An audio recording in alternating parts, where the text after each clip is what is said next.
My name is Michael Bertow. My name is Dakota. I'm the founder and CEO of GeoOrbital. So what that means is about 3 years ago, I invented the GeoOrbital wheel, built the first prototype in my kitchen, and formed the company. Yep, about 6 months after that, I met Mike and he brought me on as the chief engineer. So I'm in charge of product design and product development. So what we want to do with a series of videos, and this is just one of many, is we want you guys to get to know us and we want to get to know you. So we really want to be part of the community. We really want you guys to know how the wheel is made, and we want to know your feedback about us, about the product, about everything that we do. So please share, please interact with us. We have a lot of questions, hundreds of them coming in, but they get lost over email, they get lost across all our channels. So we kind of want to put them together in one place. And this is our attempt to do that. So one of the most common questions that we get at this point, at the point of this video, is when are you going to get your wheel? So for our Kickstarter backers, we've shipped out about 800 wheels as of today, and everybody should get their wheel within a month, month and a half. Yep. Next question we get a lot is just kind of going over what goes into the wheel, what kind of testing, where you get your components, that kind of thing.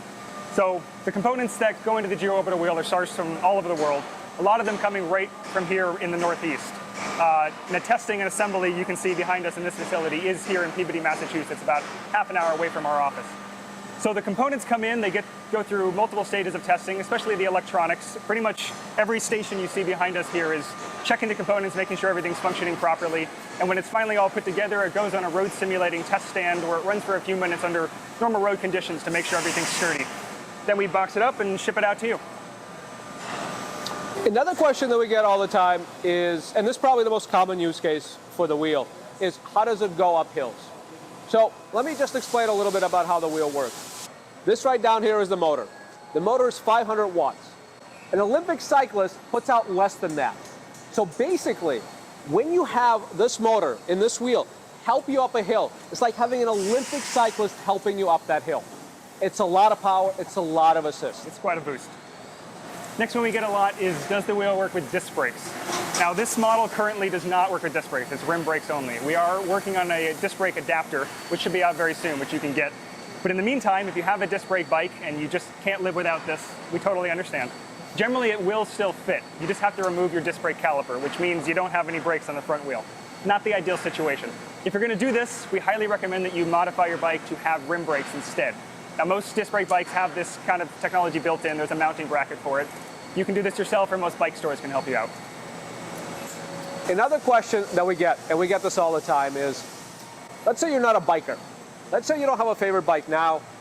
Let's say you like the wheel and you think it can get you into biking and you want to be a biker, but you don't really have a favorite bike now and you're going to go get a bike anyway. We get this a lot. My personal advice is don't overthink it.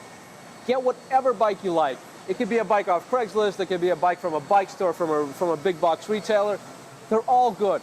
As long as your wheel is the right size and your bike currently uses rim brakes, you're good. We've seen this on beach cruisers, we've seen this on road bikes, we've seen this on antique bikes, on mountain bikes. It'll work great on whatever bike you put it on.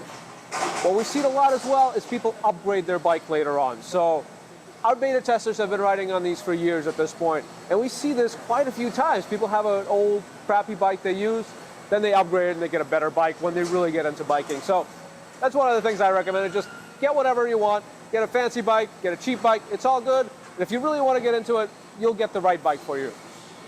So I think that's it. That's it for today. Thank you for joining us. I hope these videos are useful. Please let us know your comments, your feedback.